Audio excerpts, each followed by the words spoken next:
रूस में राष्ट्रपति चुनाव 2024 में होने वाले हैं। राष्ट्रपति व्लादिमीर पुतिन भी इस चुनाव में 5वीं बार हिस्सा लेंगे।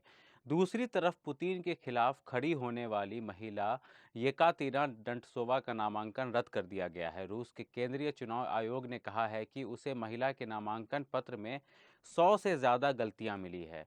इसके बाद चुनाव आयोग ने सर्वसम्मति से उनकी उम्मीदवारी को अस्वीकार कर दिया। इस महिला को यूक्रेन में शांति का समर्थक माना जाता है।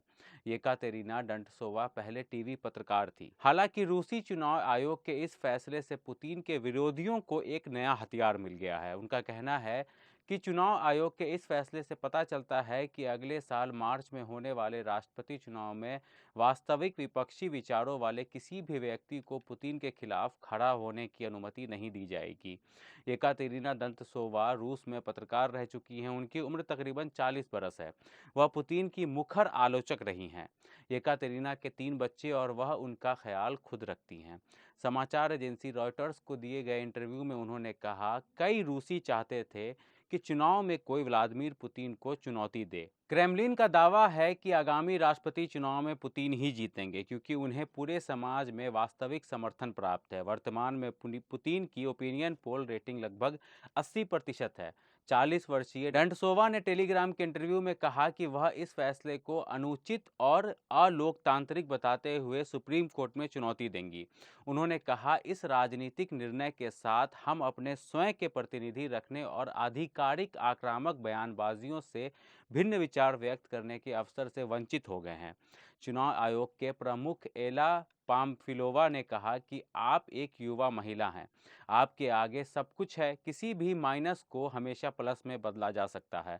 डंटसोवा का प्रतिनिधित्व करने वाले एक टेलीग्राम चैनल में पोस्ट किए गए स्क्रीनशॉट में हस्ताक्षर वाले दस्तावेज दिखाए गए हैं, जिसमें कहा गया है कि आयोग ने इसे अस्वीकार कर दिया है। डंटसोवा ने अनुभवी उदारवादी राजनेता ग्रिगोरी यवलिंस्की से अपील की कि वह उन्हें एक स्वतंत्र उम्मीदवार के बजाय अपनी योबलोको पार्टी के प्रतिनिधि के रूप में चुनाव लड़ने दें, जिससे उन्हें एक नया आवेदन जमा करने की अनुमति मिल सके। लेकिन यवलिंस्की ने एक यूट्यूब चैनल पर इंटरव्यू में कहा कि याब्लोका किसी उम्मीदवार को खड़ा करने की योजना नहीं बना रहा था और वह डंटसोवा का समर्थन नहीं करेगा, क्योंकि हम उन्हें नहीं जानते हैं। येकातेरिना पर पुतिन के समर्थकों की तरफ से आरोप लगाया जाता है कि वह पश्चिमी देशों के मोहरे के तौर पर चुनाव में उतरी है।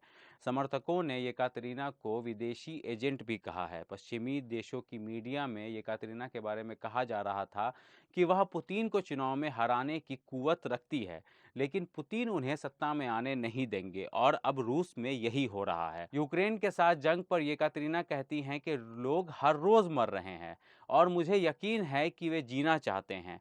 हम सभी जीना चाहते हैं और हमें अमन की ज़रूरत है। येकातेरिना डंटसोवा की तारीफ दुनिया भर में इसलिए भी हो रही है क्योंकि पुतिन पर कई बार आरोप लगते रहे हैं कि वे अपने विरोधियों या आलोचकों को नहीं बख्शते हैं। पुतिन के खौफ की वजह से कई नेता विदेशों में रहते हैं, कई जेलों में बंद हैं, कई मीडिया रिपोर्टों में आलोचकों की मौत हो चुकी है, लेकिन पुतिन की ओर सवाल उठे हैं। जब डंटसोवा ने पिछले महीने कहा था कि वह रूसी राष्ट्रपति चुनाव में खड़ा होना चाहती है, तो कई एक्सपर्ट्स ने उन्हें पागल या बहादुर, कंपटीशन को दिखाने के लिए क्रेमलिन की स्क्रिप्टेड योजना का हिस्सा बताया था।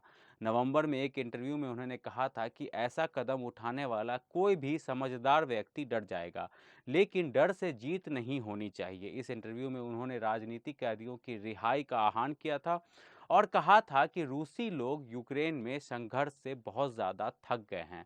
इस खबर पर अपनी राय हमें कमेंट सेक्शन में ज़रूर दीजिए। हमारे चैनल को लाइक करिए, सब्सक्राइब करिए, शेयर कीजिए। शुक्रिया।